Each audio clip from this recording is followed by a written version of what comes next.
What's up, YouTube family? Well, this ain't gonna be that exciting of a video today, but changing the oil on the old 67. I got about 400 miles on that. You're gonna ask me, why did I change it at 400 miles? Well, if y'all need to go look back and look at my previous videos on this truck when I was trying to get it running, how sludged up it was.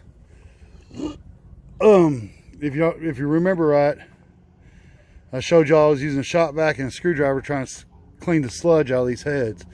Well, when I put that oil in there, I put a 1/2 quart of transmission fluid in it to help dissolve some of that sludge. This time, I'm going to put a little thicker oil in it. I think I was running a 1030, maybe a 530 oil in it. This time I'm going to put a 1040 oil in it.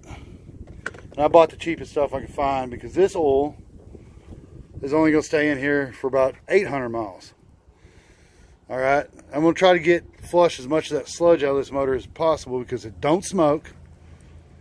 It doesn't seem to be using any. I did notice that on this side I need to try to tighten up this valve cover a little bit. I think I got a small leak on this valve cover on the right hand side. But nothing too spectacular today. I just out here tinkering a little bit, seeing how everybody's stuck at home with that virus stuff running around. Did find me a new carburetor. I am going to order me a new carburetor. It's a 2-barrel with bigger jets. So I'm going to leave this 2-barrel. I'm going to leave it factory looking as possible, but I think some of these came out with a 4-barrel. I'm going to have to do some research, but I'm going to order me a new 2-barrel. That way I don't have to get me a new intake.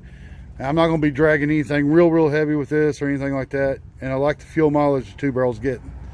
So it's $114, I guess, plus shipping to my door. Brand new 2-barrel carburetor to put on here because I'm having carburation issues. Did some tests. My vacuum advance is working perfectly, but I'm having some carburation issues, and if that carburetor, I don't know how long it ran right before it was parked at 95, but parked at 95, revived in 2019 September or so. Everything's probably dried up in that carburetor, and it's $35 for the kit plus $6 or $7 shipping for the kit. So I'm at $41, $42. I might as well just throw in another 50 bucks, 60 bucks, and just order a whole new carburetor. It saved me some time too.